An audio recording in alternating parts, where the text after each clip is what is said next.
Hi Booktube and happy Friday. It is a long weekend here in the United States. It's Memorial Weekend. It's going to kick off summer and I am greatly looking forward to it.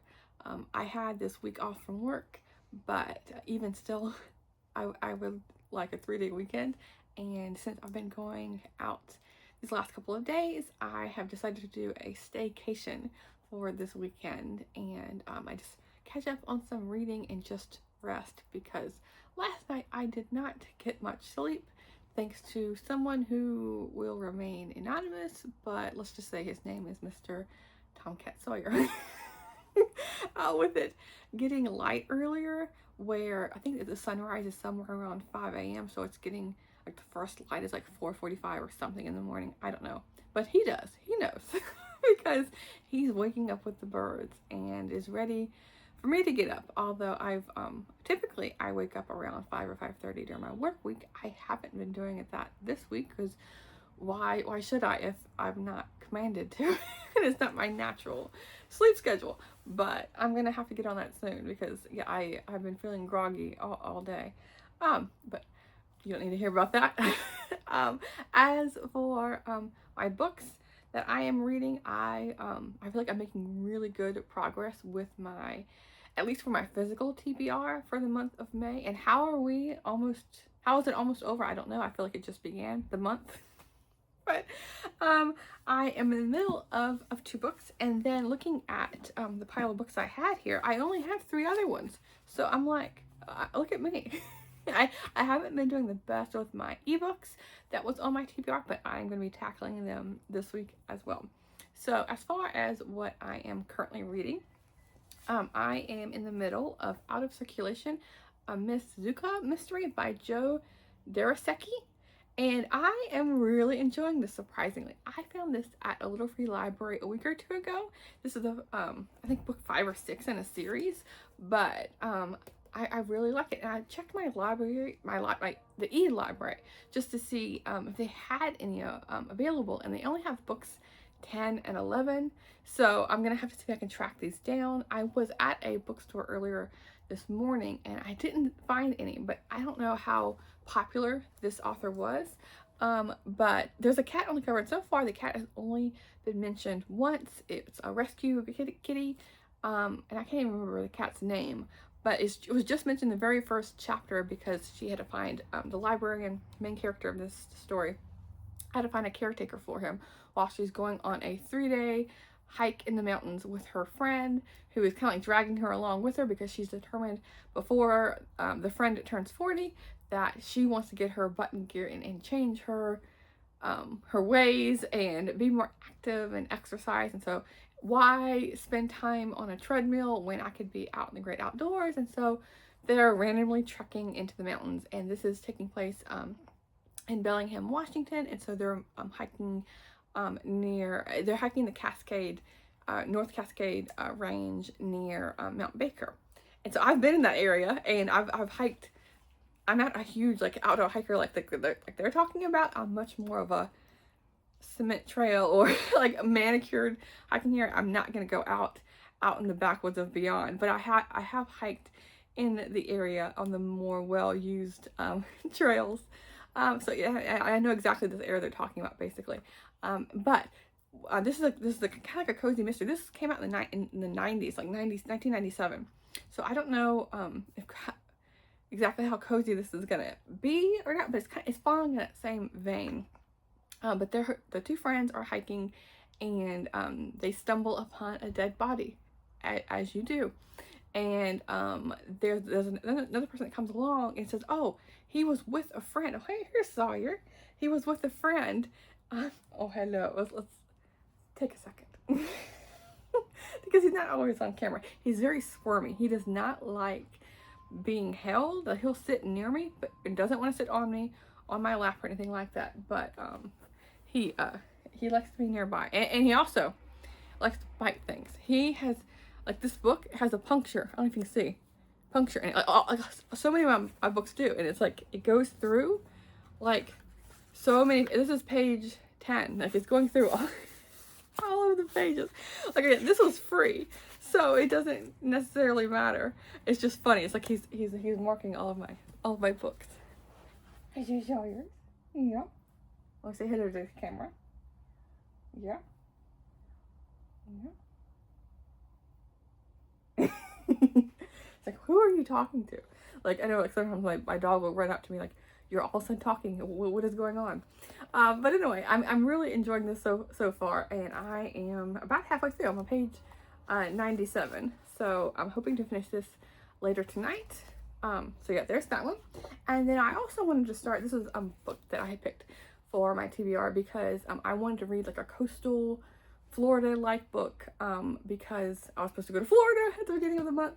But this is The View from Lazy Point, A Natural Year in an Unnatural World by Carl Safina. And I really like these drawings. There's drawings all throughout. And I have my summer reading bookmark here. And let me see. Because here's a picture of the author. And I've read 3 or 4 of his books and I've enjoyed all of them. He has a PhD, and so he's more like a sciencey writer, but it's very approachable writing. It's not dry or anything, but yeah, there's a ton of little drawings throughout, and the drawings are by Trudy Nicholson. But let me show you just one more. Same drawing that's on the cover. Let's see. But I just like the nice touch here. But when I was flipping through this, it seems to be broken down throughout the year. It's going to go month by month with these little like interludes in between. So I'm like, oh, I could easily read one a day and get through it. Not that I need like I said, not I need necessarily a bunch of motivation to get through it, but it's a good way, I feel like, to make progress on it. And when I was looking at the blurbs at the beginning of the book, Steve Donahue from Booktube had a blurb on it from Open Letters Monthly, and he says, I was flat out blown away. This thing is a great glittering gem of a book. Certainly the first immortal work of popular natural history of the 21st century. It was a thrill and an honor to read. And when I finished, I felt young again and full of lightning. So yes, I have really high hopes for this book. And I don't think I've mentioned what this is about, but this is going throughout the year. And it focuses on the author's home. It's set on the eastern shore of Long Island, but it also takes place all across the globe. When I was looking at the chapters, Svalbard was mentioned in Norway, and let me see, Southeast Alaska, Antarctica, Belize, Bonaire. I don't know where Bonaire is, but I'm gonna find out. So yeah, I'm gonna make a good headway on this one.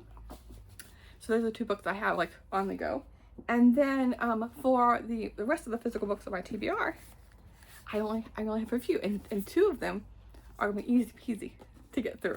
So I have book number 5 in the Goosebumps series by R.L. Stine. This is The Curse of the Mummy's Tomb. I read book 1 earlier, and looking at the shelves, I didn't have books 2, 3, or 4, but I'm switching. No, wait, hold on. I do have 3 or 4, but I already read that one. So the next one I own that I haven't read is this one. And I didn't read these as a kid, like I've mentioned before, but I'm reading them now as an adult. Like, same as like The Babysitter's Club and a couple other series I've been making my way through. But this is Something Dead Has Been Here.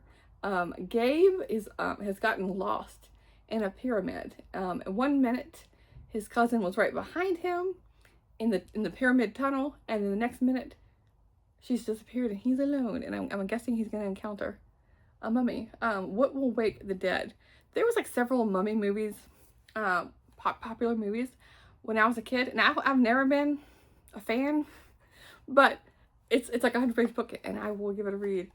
And then another like back to my childhood kind of book. This is book number 27 in the Sweet Valley High series by Francine Pascal. This is Love Struck. It says, will Suzanne succeed in changing Ken? And Ken is like the surfer wait, hold on, he's not the surfer. He is the football player. Yeah, he's the football player, Ken Matthews. And Suzanne is the super sophisticated girl on campus, and she likes poetry and gourmet food and art films. And so they're not exactly, I guess, the match you would think. And so yeah, this will be fun, another fun quick read. So hoping to get through these two. These shouldn't take too long. And then the other book I had is because I have a bind up here, a little free library. It's a Library of America volume by E.O. Wilson, and it includes all three of these. And I've read Biophilia, but I wanted to read Naturalist this month, and so that's this part of the book. And so it's like, let me see here, because these the font is can be small, and there's a bunch of notes and stuff in here. So let's see how much I have to get through this one. My goodness, there's a bunch of notes. Okay, yeah, so I have to read that. So like, I don't know, 200 pages or so. And okay, sorry about that. I got a notification on my phone that I was out of storage, so I had to do a bunch of deleting just to free up some space, and hopefully I don't get that message and it all of a sudden stops filming on me. But I was mentioning, yes, I wanted to read Naturalist. E.O. Wilson was a biologist, and so The Naturalist was like a memoir of his, about his time in Alabama and Florida, and so this is like going along with my Florida books. And so I want to pay more attention to my Library of America volumes, because I get them and they just sit on my shelf. So yes, I wanted to read this one. And so these are, let's see if I can do a physical TBR stack here. We'll see what progress I make. I know I will finish this one, and with a cute kitty cover, and then these two will be, again, like I said, easy peasy. And I'm going to start with this one, and this one I feel like is going to be the least likely that I will start, because I'm going to be reading this one. So these are kind of like, I think they're both like, what is this? Is E.O. Wilson, was he a PhD scientist? He probably was, yeah. So like, yeah, I want to read this one first before I get to this one, but I thought I'd mention this. It will be the last book on my TBR, and like, I feel like sometimes I can get over ambitious with my TBRs, and then I don't get through them all. But I'm like, oh, there's a chance this month that I will. But like I said, I have quite a few ebooks still on my list, and so I want to get through 2 of those, because why not? Like, not just be ambitious on my month TBR, but on the 3-day weekend as well, because technically I'm counting Friday, so it's a 4-day it's a 4-day holiday weekend.